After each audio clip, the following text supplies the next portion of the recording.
എല്ലാവർക്കും നമസ്കാരം. ക്രിസ്മസ് എന്ന് കേൾക്കുമ്പോൾ നമ്മുടെ മനസ്സിലേക്ക് വരുന്നത് ആഘോഷങ്ങളും സന്തോഷവുമൊക്കെയാണ്, അല്ലേ? പക്ഷേ അതിനപ്പുറം യേശുവിൻ്റെ ജനനം എന്ന ആ ചരിത്ര സംഭവത്തിന് നമ്മുടെ ഇന്നത്തെ ജീവിതത്തെ പോലും സ്പർശിക്കാൻ കഴിയുന്ന ചില ദൈവിക സമ്മാനങ്ങളുണ്ട്. അപ്പോൾ എന്തൊക്കെയാണ് ആ സമ്മാനങ്ങളെന്ന് നമുക്കൊരുമിച്ചൊന്ന് നോക്കാം. നമുക്ക് ഈ ഒരു ചോദ്യത്തിൽ നിന്ന് തന്നെ തുടങ്ങാം. യേശുവിൻ്റെ ജനനം അത് 2000 വർഷം മുൻപ് നടന്ന കാലണ്ടറിലെ ഒരു ദിവസം മാത്രമാണോ? അതോ അതിനപ്പുറം എന്തെങ്കിലും ആഴത്തിലുള്ള അർത്ഥം അതിനുണ്ടോ? ശരിക്കും ഈ ചോദ്യത്തിൻ്റെ ഉത്തരമാണ് നമ്മളിന്ന് തേടാൻ പോകുന്നത്. അപ്പോൾ ഒന്നാമത്തെയും ഒരുപക്ഷെ ഏറ്റവും പ്രധാനപ്പെട്ടതുമായ സമ്മാനം അത് ദൈവസ്നേഹത്തിൻ്റെ വെളിപാടാണ്.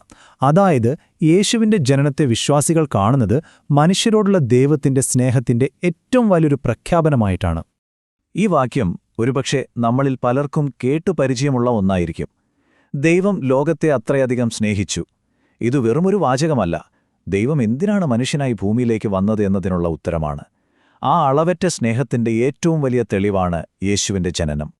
അപ്പോൾ ഈ സ്നേഹം ഇന്ന് നമുക്ക് എന്താണ് തരുന്നത്? എനിക്ക് തോന്നുന്നു അത് നൽകുന്ന ഏറ്റവും വലിയൊരു ഉറപ്പ് നിങ്ങൾ ഒറ്റയ്ക്കല്ല എന്ന വിശ്വാസമാണ്. നമ്മുടെ ജീവിതത്തിലെ ഏത് പ്രതിസന്ധിയിലും, എത്ര വലിയ ഒറ്റപ്പെടൽ തോന്നുമ്പോഴും ദൈവം കൂടെയുണ്ടെന്ന ആ ഒരു ചിന്ത മാത്രം മതി നമുക്ക് മുന്നോട്ടു പോകാനുള്ള ധൈര്യം കിട്ടാൻ. ഓക്കേ, ഇനി നമുക്ക് രണ്ടാമത്തെ സമ്മാനത്തിലേക്ക് വരാം. അതാണ് രക്ഷയും ഒപ്പം ഒരു പുതിയ തുടക്കത്തിനുള്ള അവസരവും. സ്നേഹം പോലെ തന്നെ മനുഷ്യർക്ക് ലഭിച്ച വളരെ വലിയൊരു വാഗ്ദാനമാണിത്. വിശ്വാസമനുസരിച്ച് യേശു ഈ ഭൂമിയിലേക്ക് വന്നതിൻ്റെ പ്രധാന ഉദ്ദേശം തന്നെ മനുഷ്യരെ പാപത്തിൽ നിന്ന് രക്ഷിക്കുക എന്നതായിരുന്നു. അപ്പോൾ ബെത്ലഹേമിലെ ആ ജനനം മനുഷ്യരാശിയുടെ മുഴുവൻ രക്ഷയിലേക്കുള്ള ഒരു വലിയ വാതിൽ തുറക്കുന്നതിൻ്റെ ആദ്യത്തെ പടിയായിട്ടാണ് കാണുന്നത്. ഈയൊരു ആശയം വളരെ മനോഹരമാണല്ലേ? ഒന്നാലോചിച്ച് നോക്കൂ. ഒരു രാജാവായിട്ടോ വലിയൊരു കൊട്ടാരത്തിലോ ഒന്നുമല്ല യേശു ജനിച്ചത്, മറിച്ച് വളരെ ലളിതമായി ഒരു പുൽത്തൊട്ടിയിലാണ്. ഇത് നമ്മളെ പഠിപ്പിക്കുന്നത് എന്താണെന്ന് വെച്ചാൽ, നമ്മുടെ സാഹചര്യങ്ങൾ എത്ര ചെറുതാണെങ്കിലും, നമ്മുടെ കഴിവുകൾ എത്ര പരിമിതമാണെങ്കിലും, ദൈവം വിചാരിച്ചാൽ നമ്മളിലൂടെയും വലിയ കാര്യങ്ങൾ ചെയ്യാൻ സാധിക്കുമെന്നതിൻ്റെ ഏറ്റവും വലിയൊരു ഉദാഹരണമാണ്. അപ്പോൾ ഇന്ന് നമുക്ക് ഇതിൽ നിന്ന് കിട്ടുന്നതെന്താ?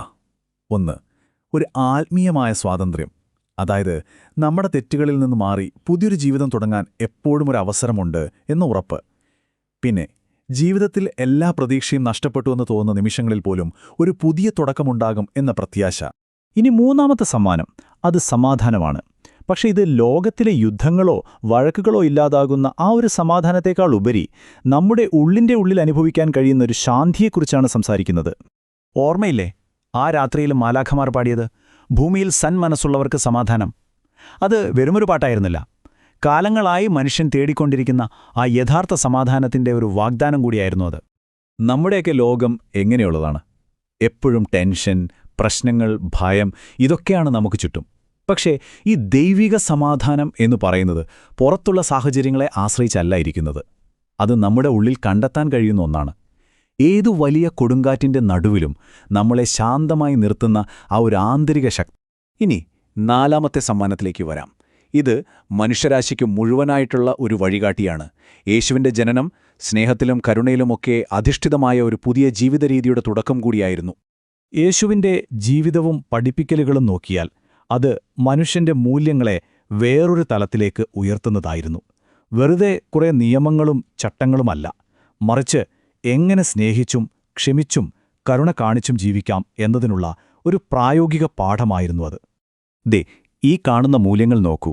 സഹാനുഭൂതി, കരുണ, വിനയം, മറ്റുള്ളവരെ സഹായിക്കാനുള്ള മനസ്സ്, സ്നേഹം, ക്ഷമ, ഇവയെല്ലാം യേശു സ്വന്തം ജീവിതം കൊണ്ട് ലോകത്തെ പഠിപ്പിച്ച കാര്യങ്ങളാണ്.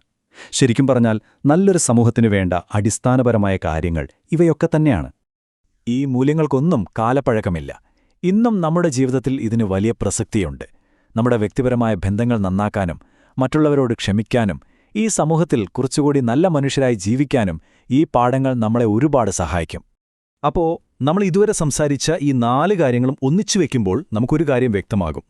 യേശുവിൻ്റെ ജനനം എന്നത് എപ്പോഴോ കഴിഞ്ഞുപോയൊരു പഴയ കഥയല്ല, മറിച്ച് ഇന്നും നമ്മളോട് സംസാരിക്കുന്ന വളരെ പ്രസക്തമായൊരു സന്ദേശമാണ്. അപ്പോൾ നമ്മൾ ആദ്യം ചോദിച്ച ആ ചോദ്യത്തിലേക്ക് തന്നെ തിരിച്ചുവരാം. യേശുവിൻ്റെ ജനനം ഒരു ചരിത്ര സംഭവം മാത്രമാണോ? അല്ല, തീർച്ചയായുമല്ല. അതിലുപരി അത് ഇന്നും നമ്മുടെ ഹൃദയങ്ങളിൽ സ്നേഹം, സമാധാനം, രക്ഷ, പ്രത്യാശ എന്നിവയൊക്കെ നിറയ്ക്കുന്ന ജീവനുള്ള ഒരു ദൈവിക സന്ദേശമാണ്. ഈ 4 സമ്മാനങ്ങളാണ് യേശുവിന്റെ ജനനത്തെ കേവലമൊരു ചരിത്രത്തിനപ്പുറം നമുക്കെന്നും അനുഭവിക്കാൻ കഴിയുന്ന ഒന്നാക്കി മാറ്റുന്നത്. ഈ ക്രിസ്മസ് കാലത്ത് ക്രിസ്തുവിന്റെ ആ വലിയ സ്നേഹം നിങ്ങളുടെ ഓരോരുത്തരുടെയും ജീവിതത്തിൽ നല്ല മാറ്റങ്ങൾ കൊണ്ടുവരട്ടെ എന്ന് ഞാൻ ആത്മാർത്ഥമായി ആശംസിക്കുന്നു. പോകുന്നതിനു മുൻപ് ഒരു അവസാന ചോദ്യം. നമ്മൾ ഇത്രയും നേരം സംസാരിച്ച ഈ സ്നേഹവും സമാധാനവും പ്രത്യാശയുമൊക്കെ നിങ്ങളുടെ ജീവിതത്തെ എങ്ങനെയാണ് മാറ്റാൻ പോകുന്നത്? ഇതിനെക്കുറിച്ച് ചിന്തിക്കാനുള്ള ഒരു നല്ല അവസരമായി ഈ ക്രിസ്മസ് കാലം മാറട്ടെ. നന്ദി.